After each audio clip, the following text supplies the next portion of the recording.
夫人，杨警官来了，说是来拜见岳母。他怎么来了？莹莹，莹莹，矜持。他受伤了，他不能乱动。阿兄先去见见他。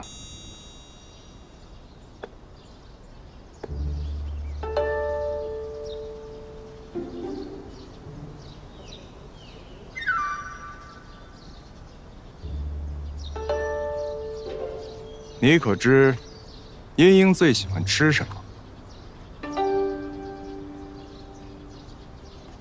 不知。那茵茵最讨厌吃什么？不知。哎呦，她最喜欢玩什么？心情难过的时候最喜欢做的事是什么？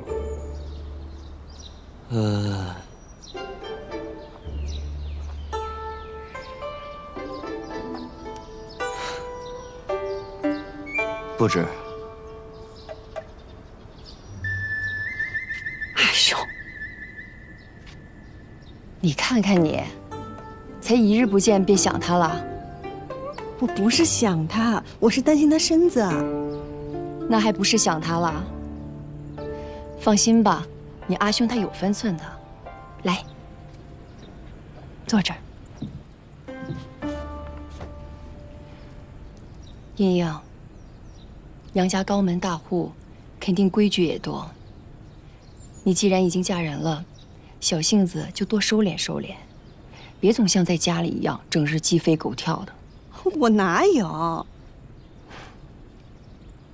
来，这个你收着。你要是忍不住啊，就多转转念珠，想想娘的嘱咐。要是实在忍不住，也别委屈了自己。好。 阿娘给你带上，谢谢阿娘。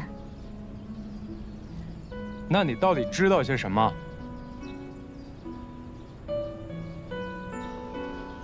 我知道，既然我娶了她，就要让她有枝可依，不再独自面对风霜。你与她志趣相投，两心相应。 但对于成婚不止如此。对于夫妻而言，柴米油盐家长里短对于情谊的损耗，半点不比风霜刀剑的少。而茵茵更是不同寻常的女子，或许更难适应。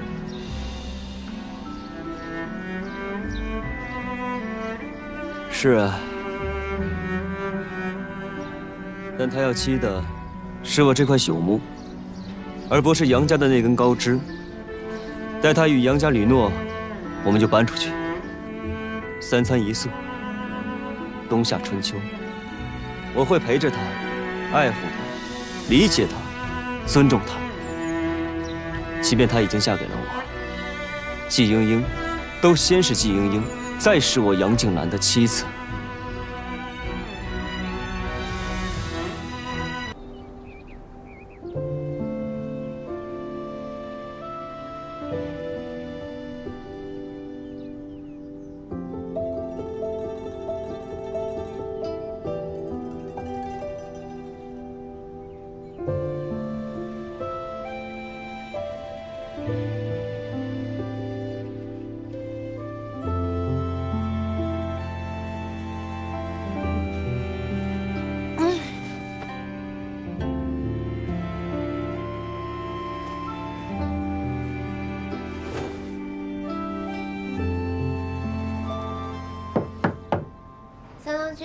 三少夫人，该起了。好，你先别进来。等一下，等一下，别进来啊！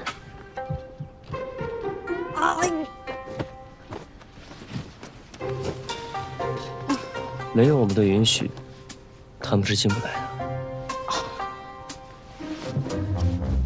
进来吧。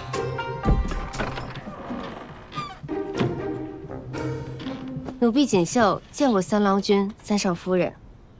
夫人命奴婢带着他们几个粗使丫头，在三郎君的院里侍候，听候三郎君、三少夫人吩咐。嗯。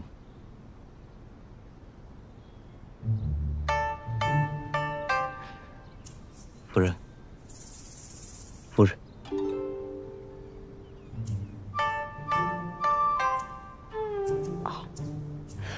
起来吧。谢三郎君、三少夫人。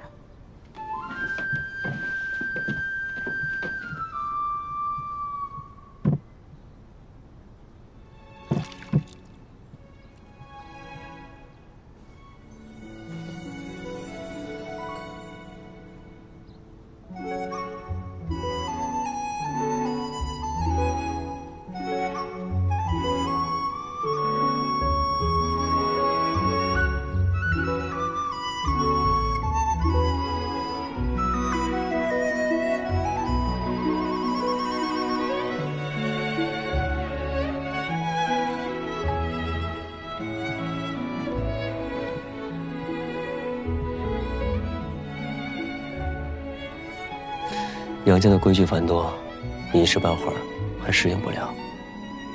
不过你放心，有我在，不会让任何人欺负你的。你眼下最要紧的是把你阿娘救出来。谢谢你，杨静兰。不用谢，来日方长。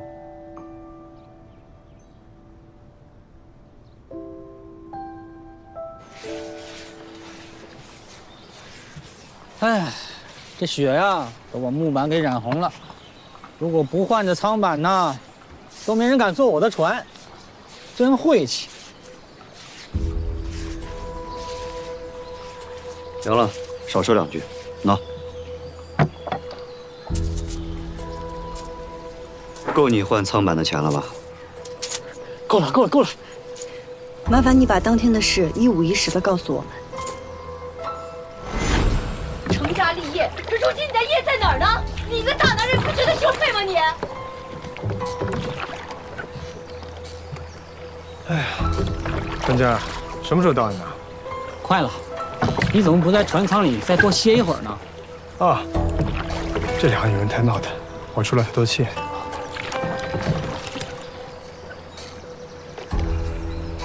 行，差不多快到了，我进去看看他们啊。杀人啦！杀人啦！他杀了我夫人，快去报官！这么说，你并没有亲眼看见我阿娘杀人？是不是亲眼看的又能怎样啊？这船舱里总共就2个人，不是你阿娘杀的，还能是水鬼跳上来把杀的？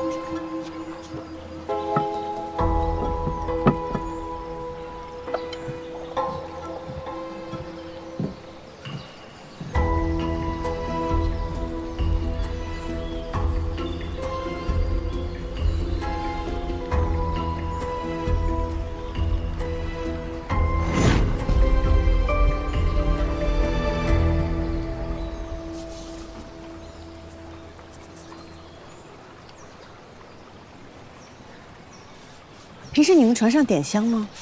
点香啊，点香可以驱蚊呢。但是这奇了怪了，自从他们上了那条船以后，这个香炉就不见了，真奇怪。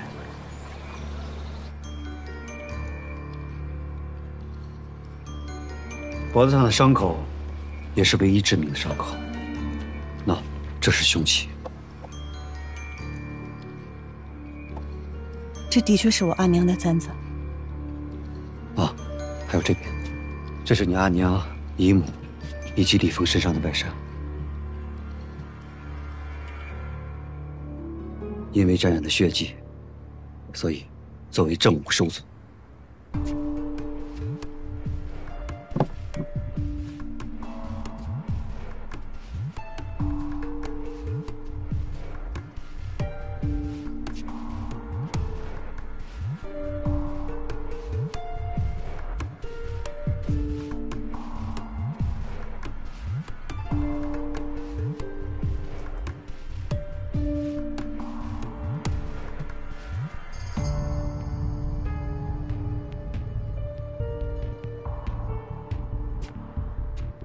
可有什么不对？这2件不是血，是染料。染料？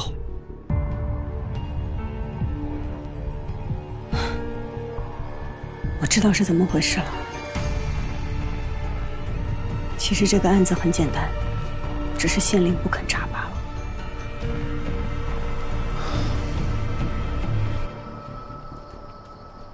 死者夫婿李峰和船夫于三儿，皆可证明，当日在船上，李徐氏与季徐氏曾发生过争吵，而船将靠岸时，他们2人进入船舱，发现死者已被季徐氏用发簪刺死。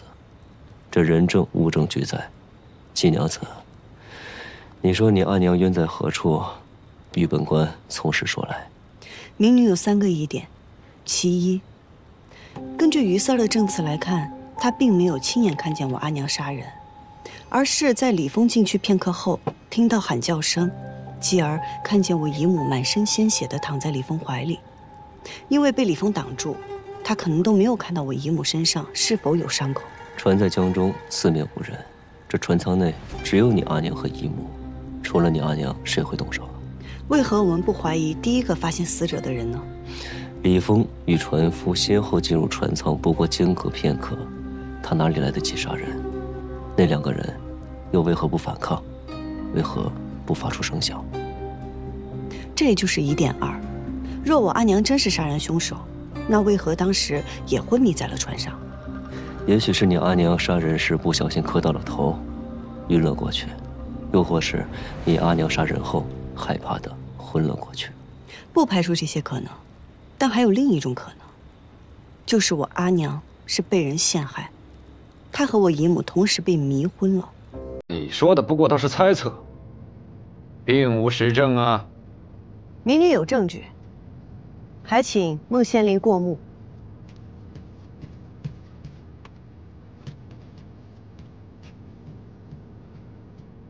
这里面是我在于三的船上发现的香灰，我已找了医师验看，里面有曼陀罗等令人昏睡的药材。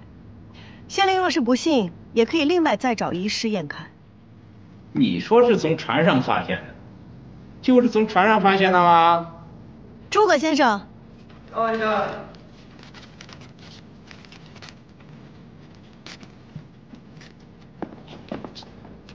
孟县，杨督察身体不便，着在下与牵牛卫协助杨三少夫人查案。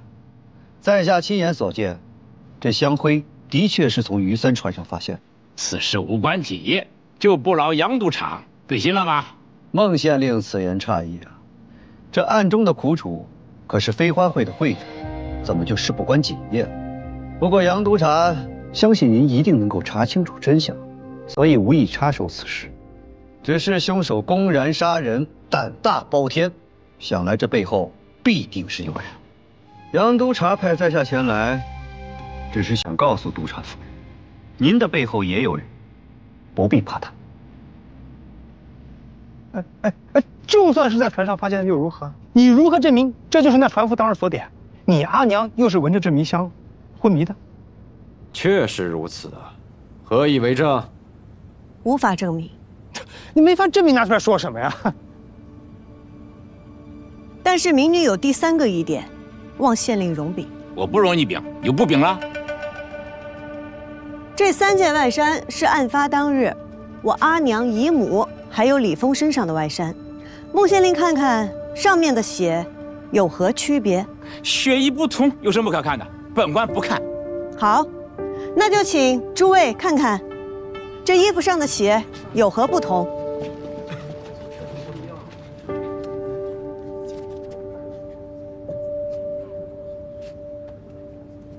耶，那件的颜色啷个不一样哎？这味道也不相同啊。季徐氏的衣服上的血腥味明显更淡一点啊。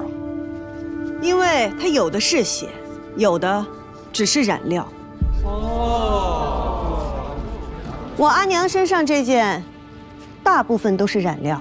你们家可是染户，你娘衣服上有染料，这有什么奇怪的？可我姨母并非染户，为何她的衣衫上也是染料？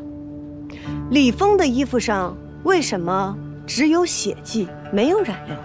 季莺莺，你说这3个疑点，就算是真的，可与本案的真相毫无关联呢。自然有关。这3个疑点串联起来，就说明我阿娘不是凶手，而真正的凶手是他，李峰。满口胡言！从一开始，李峰就设好了这个局。那天在船舱里吵架的，并不是我阿娘和姨母，而是李峰故意滋事，让船夫听到声音。同时，他在船舱角落点了一支迷香，并借故离开。李峰离开不久，我阿娘和姨母就都昏过去了。船舱外的李峰故意拉着于三说话，快了，你怎么不告诉他刚刚船舱里是我阿娘和姨母在吵架，制造我阿娘的杀人动机。等到船快靠岸的时候，他便假惺惺地去船舱内喊人，这时才是他施展障眼法的时候。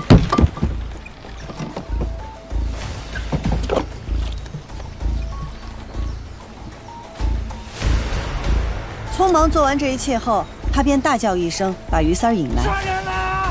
等到于三儿来到船舱内，便下意识地认为我姨母已经死了，而凶手就是拿着簪子的我阿娘。等终于有人可以为他作证的时候，他再痛下杀手，将罪名嫁祸于我。一派胡言，简直是荒谬至极！蒙大人，他在血口喷人！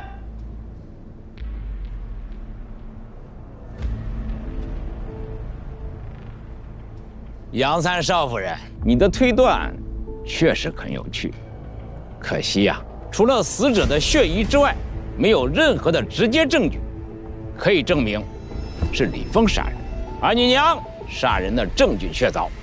本官依然要判季徐氏。孟县令，请慢。李峰，你猜我为何如此笃定你就是凶手？我还有一个人证，他亲眼看见李峰杀人。人证？草民于三愿意作证。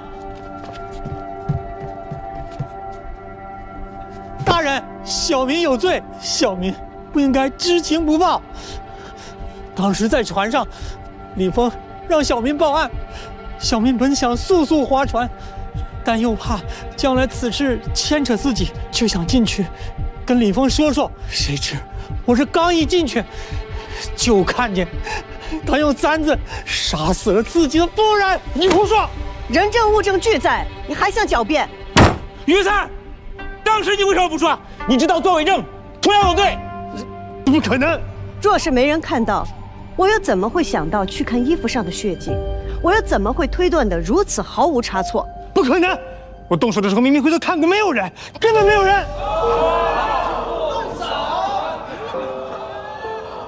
孟县令，他招了。季莹莹，你诓我！比起你栽赃陷害、人面兽心差远了。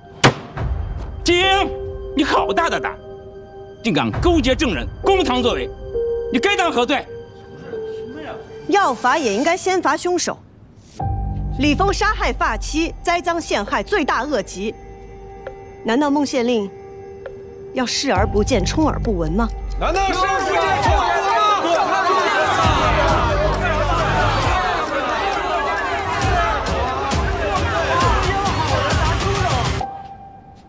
孟大人，孟县令，小人无奈，小人也是被人所迫呀。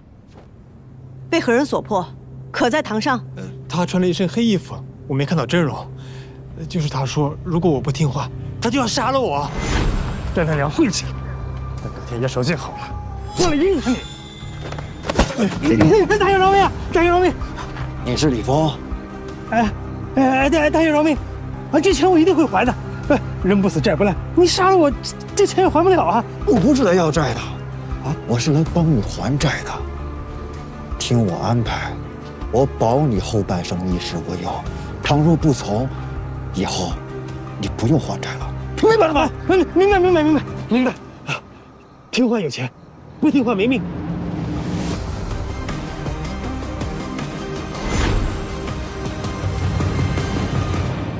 他已全部招供，请孟县令为民做主。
阿娘，阿娘，莹莹，阿娘，婷儿，阿娘，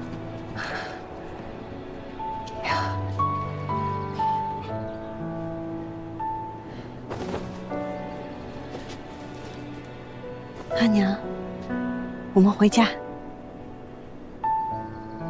咱们回家。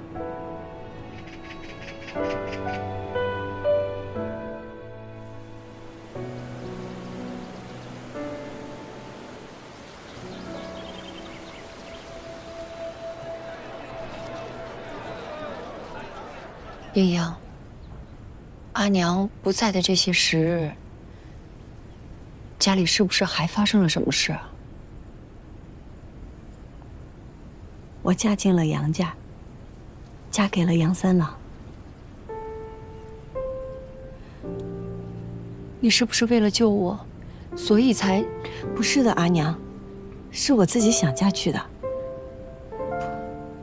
不会的，你一定是在骗我。阿娘那时还在牢中，若非逼不得已，谁会在那时婚嫁？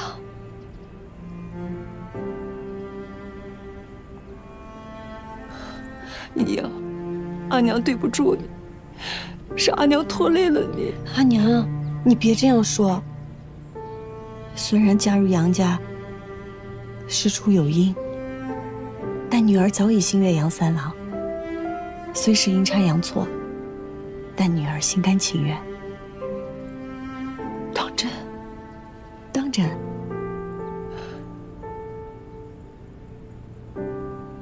之前，我一心只想让你远离风波，而那时杨警官又麻烦缠身，我其实并不愿意将你许配给他。但是想不到，缘分使然，你还是嫁给了他。杨静兰之前便想娶我吗？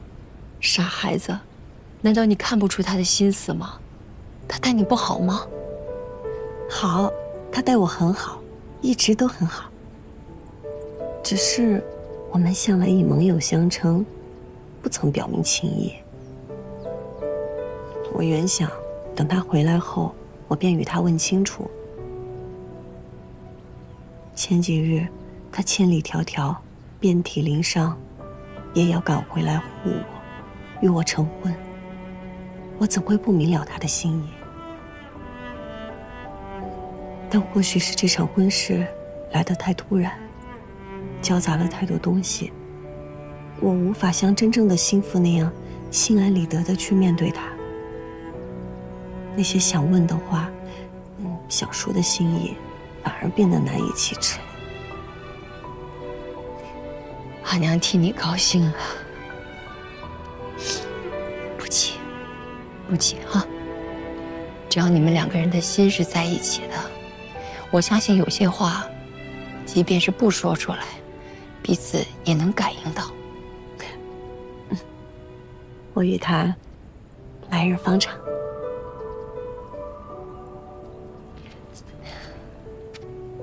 阿娘，喝药了。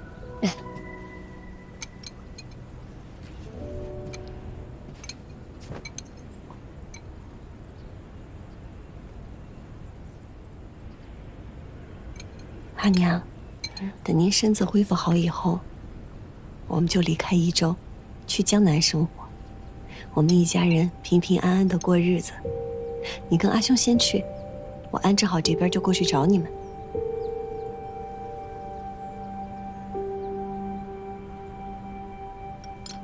你随我们去了江南，那杨静兰怎么办？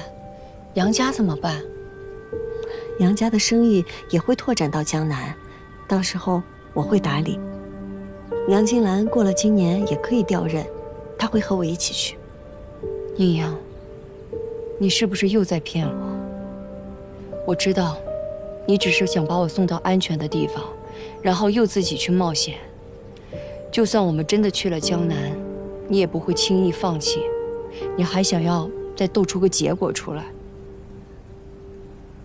阿娘，我想好了，我不斗了，我只要你们平安。夫人，杨警官来了。说是来拜见岳母。他怎么来了？莹莹，莹莹，矜持。他受伤了，他不能乱动。阿兄先去见见他。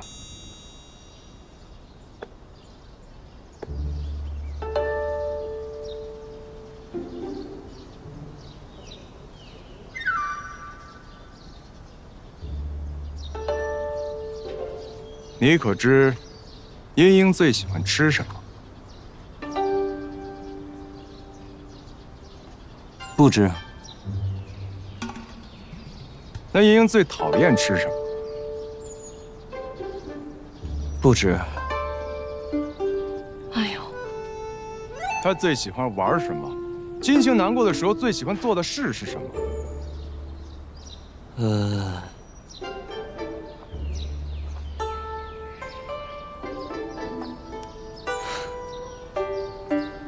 不知。阿兄，你看看你，才1日不见便想他了。我不是想他，我是担心他身子。那还不是想他了？放心吧，你阿兄他有分寸的。来，坐这儿。茵茵，杨家高门大户，肯定规矩也多。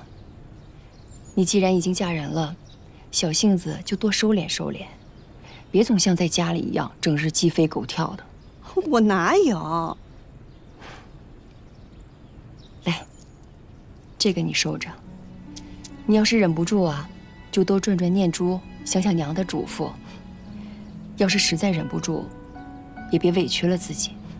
好，来，阿娘给你戴上。谢谢阿娘。那你到底知道些什么？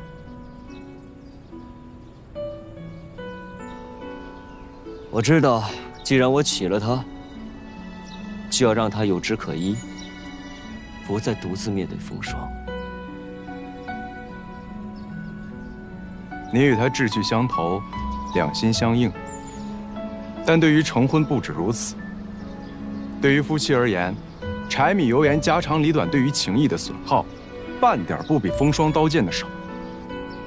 而茵茵更是不同寻常的女子，或许更难适应。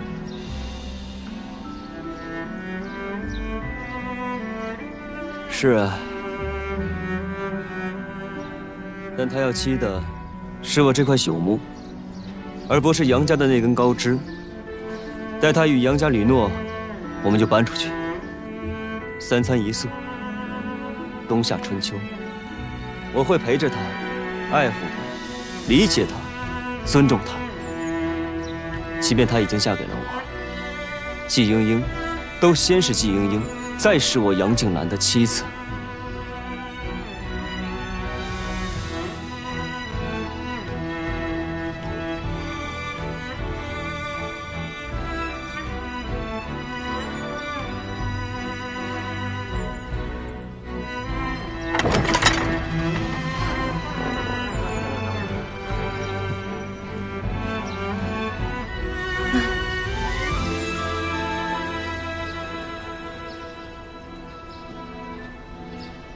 杨静兰，谁让你出来的？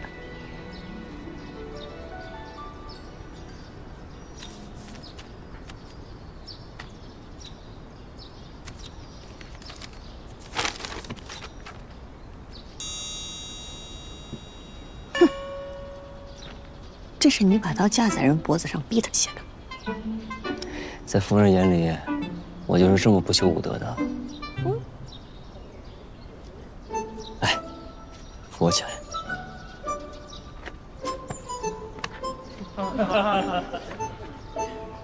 你想做什么啊？你别动。初次登门，必先拜谢张母。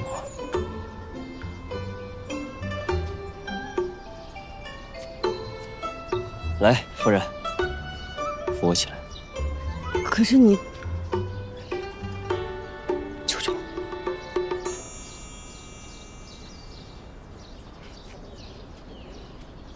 慢点。遵命。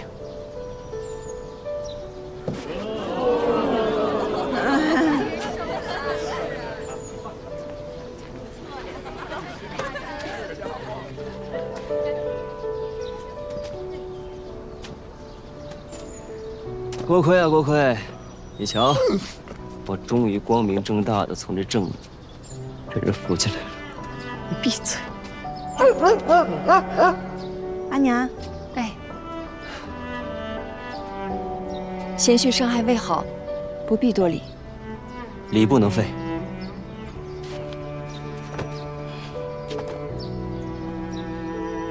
小婿杨静兰拜见丈母。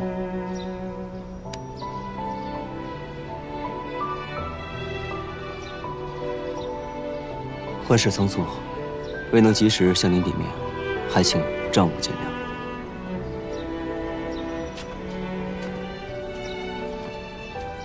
好孩子，快起来。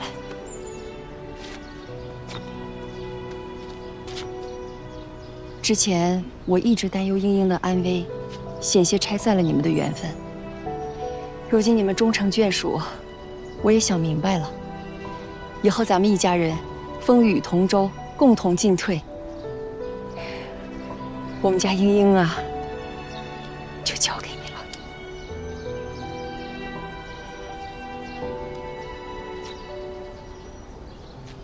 请丈母放心，只要我能陪在英英身边一日，便会护她一日，直到她……哦不，直到我倾尽此生。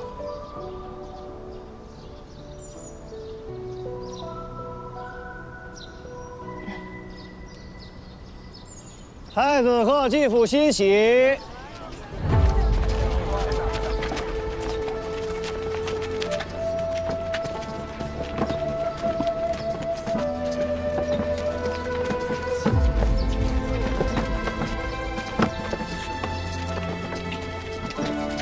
季夫人，太子殿下贺杨督察与继娘子大喜，特送来贺礼，以庆欣喜。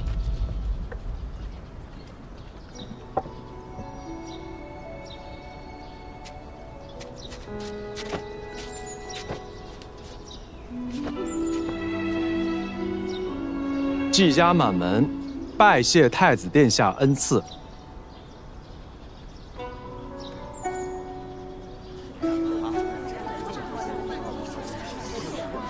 快快请起。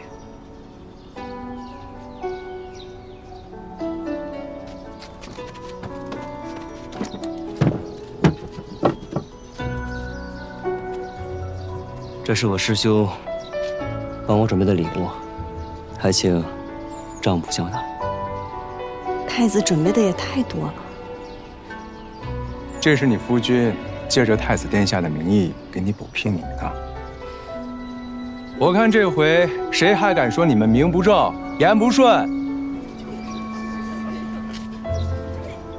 你虽是我抢来的夫人，但别家夫人有的，我的夫人也要有。该有的东西，我会一样一样的补给你。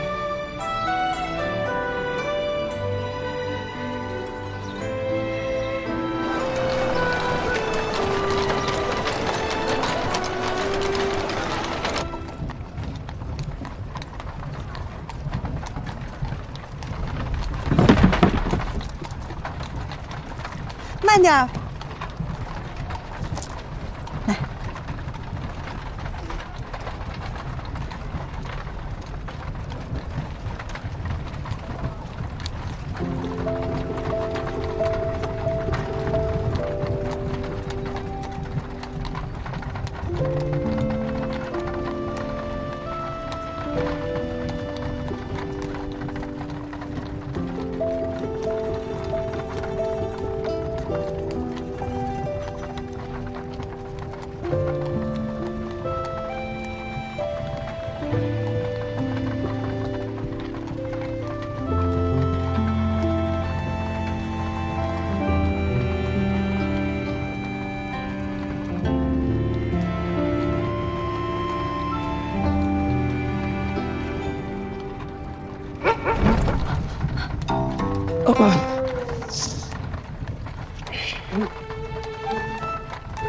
都说了慢点了。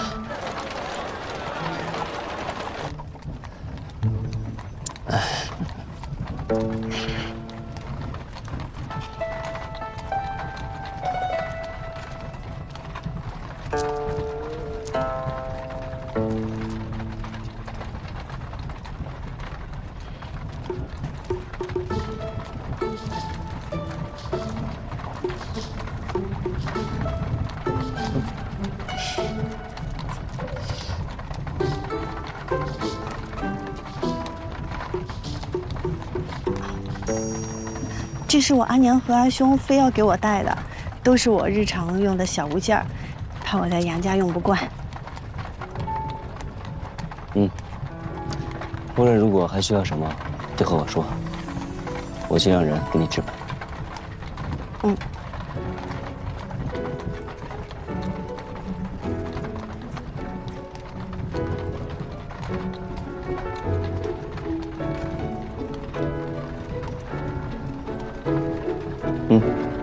哦，我不用。可以再慢一些。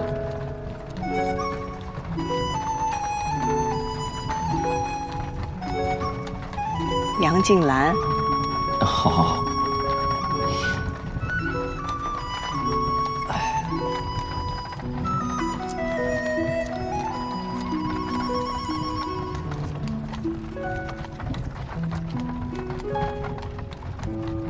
你看我干嘛呀？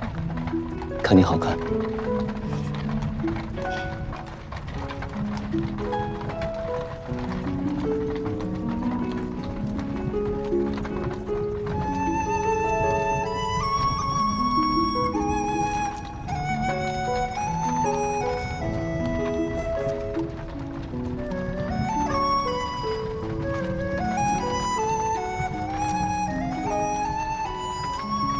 杨静兰，你能说点话吗？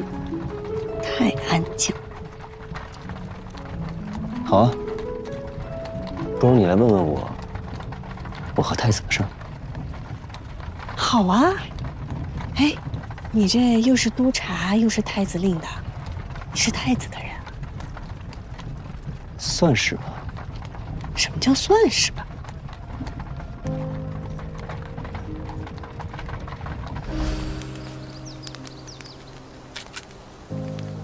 老子的鸡你也敢吃啊？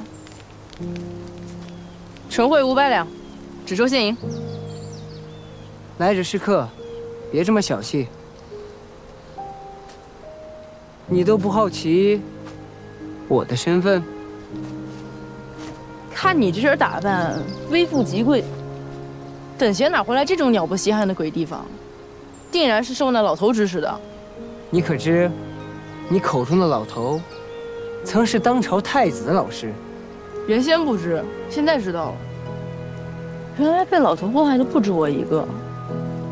近墨者黑，那太子得歪成什么样啊？谁？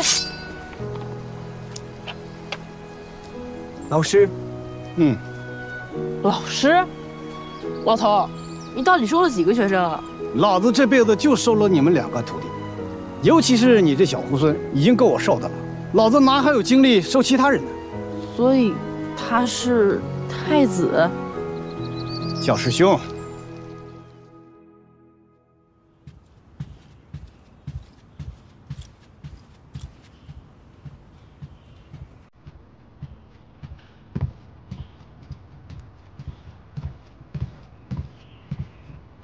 老头死了，这个仇我不能不报，请太子成全。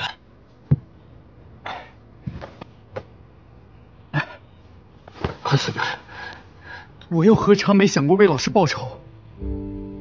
他若不是因为我的央求，也不会落得这般下场。可如今朝中混乱，节度使拥兵自重，这益州又不是我的属地。老师的死，或许就是对我的警告。太子若与我结怀，益州便可永远是天子的益州。你要为我破局？如此说来，你不仅是太子的从属，还是他的师弟呀。而益州的成败也与长安有关。那就要看我能查到些什么了。你想怎么查？刘瑾如今知道了我的身份，日后行事定会更加小心。不过做过的事，自然会留有痕迹。他既然已经知道了我查到了南诏，那他便不敢再轻易动这条线上的任何一个人，以免露出马脚。制造蜀锦的人是牛瑾，购买蜀锦的是南诏，那么运输蜀锦的会是谁？从益州到南诏，关卡重重，想要不被发现，那只能乔装打扮。你想查番商？聪明。可是这么多番商怎么查呀？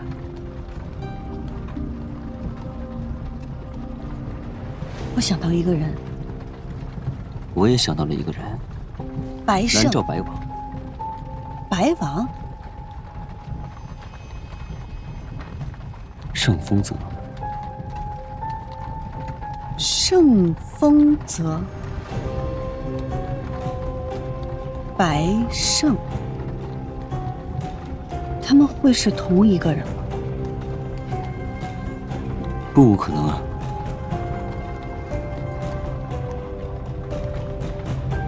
可是依他的年岁，我阿爷出世那年，他还只是稚子之年，这对不上啊。但是若他只是走私，他何须亲自千里迢迢来到益州？